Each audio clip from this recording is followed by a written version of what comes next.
Estamos de volta ao TCE Notícia e no primeiro bloco falamos sobre a campanha realizada pelo Tribunal de Contas do Estado do Rio de Janeiro, Uma Muda, Muda o Mundo. E também sobre o projeto Replantando Vida, desenvolvido pela Nova SEDAI. Bom, Cristiano, eu finalizei aí o primeiro bloco perguntando para o senhor sobre quais são as principais medidas, né, do Comitê de Gestão Ambiental do Tribunal de Contas do Estado do Rio de Janeiro, desde sua criação. Quais são?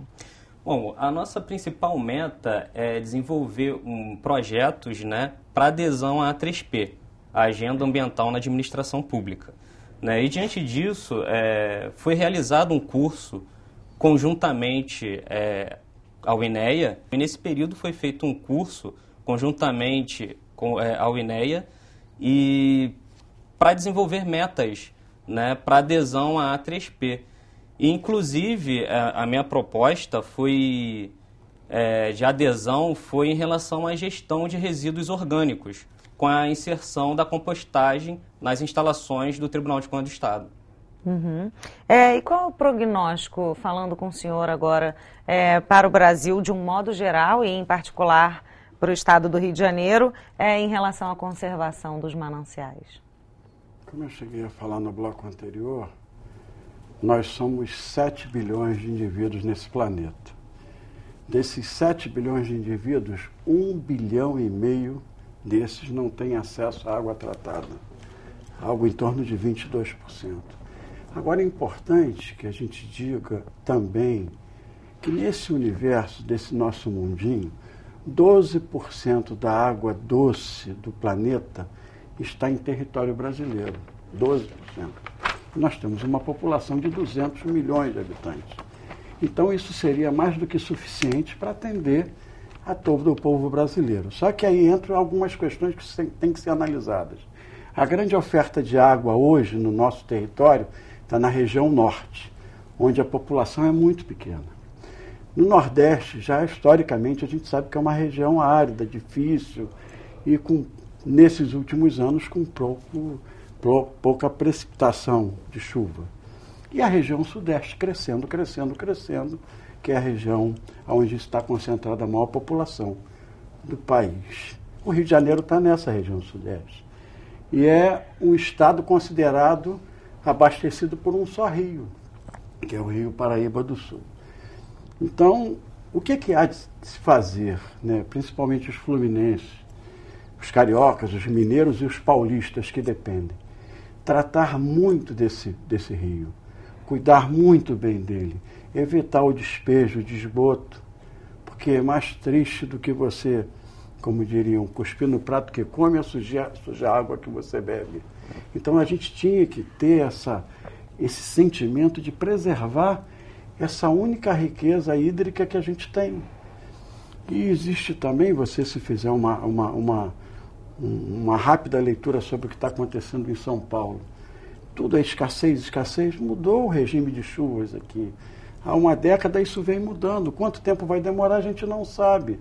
Então o que a gente tem que fazer é usar com racionalidade a água que a gente tem, trabalhar muito para que o desperdício seja nenhum, e aí sim fazer uma nova avaliação. Por exemplo, na Europa o consumo considerado ideal para cada habitante é algo em torno de 100 litros.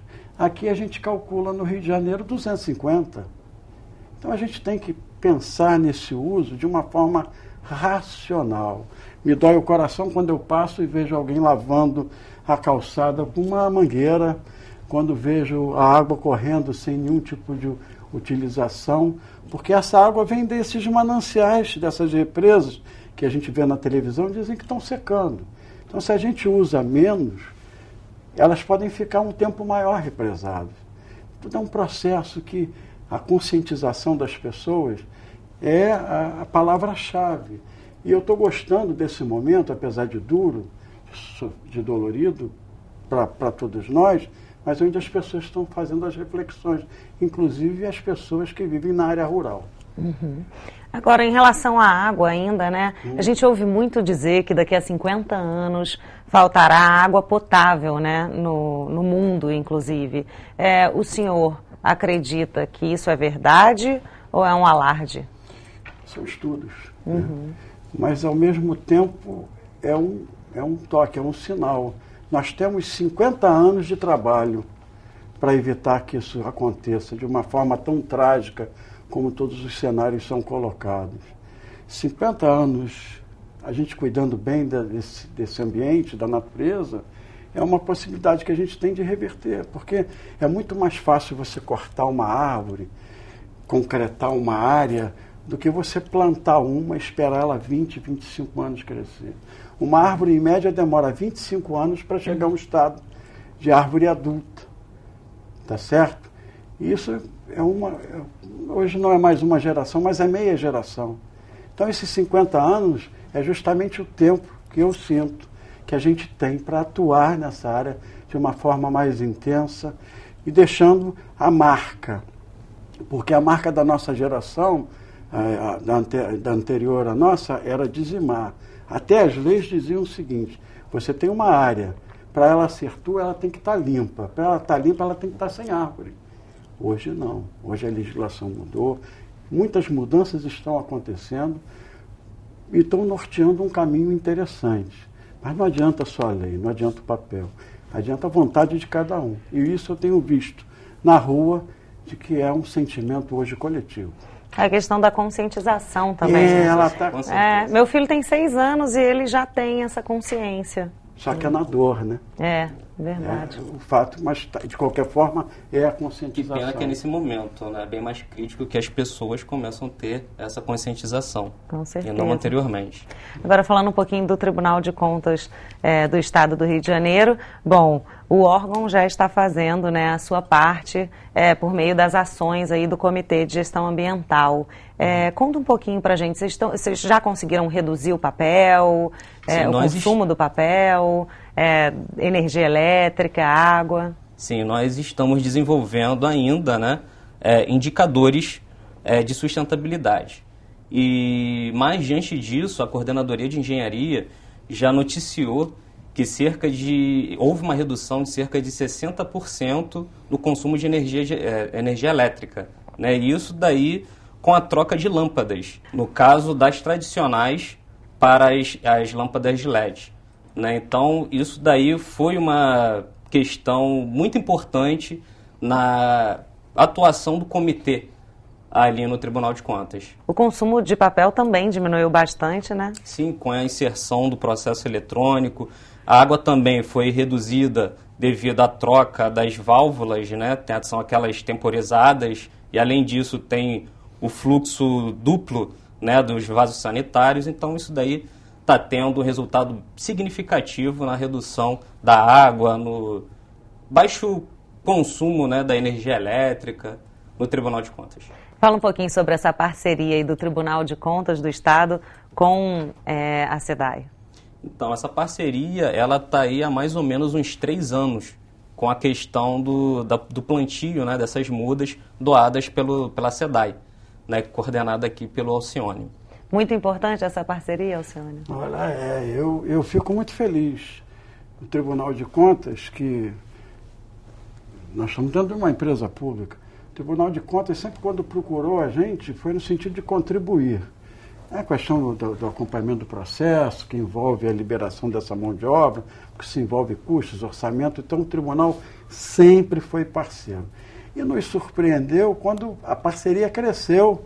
Nós vamos plantar árvore também. Eu só vou deixar um desafio para o tribunal.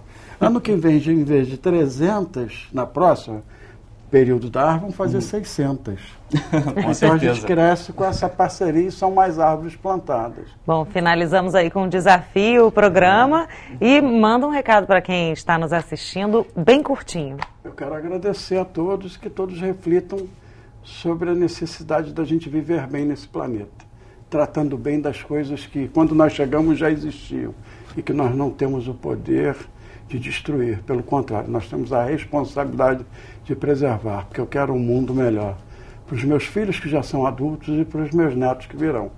E não só eu tenho filhos e tenho netos, muitos outros iguais a mim também têm. Então, trabalhar para isso, eu acho que é um projeto de vida que cada um pode ter. Cristiano, concorda? Sim, com certeza, com certeza. Maravilha, gente. Muito obrigada pela participação aqui no programa. Parabéns pelo trabalho, né? O trabalho do órgão, o trabalho da SEDAI. O TCE Notícia de hoje fica por aqui. Espero que você tenha gostado e para assistir novamente o programa, basta acessar www.tvalerj.tv. TV Alerj, o canal do povo fluminense. Até a próxima.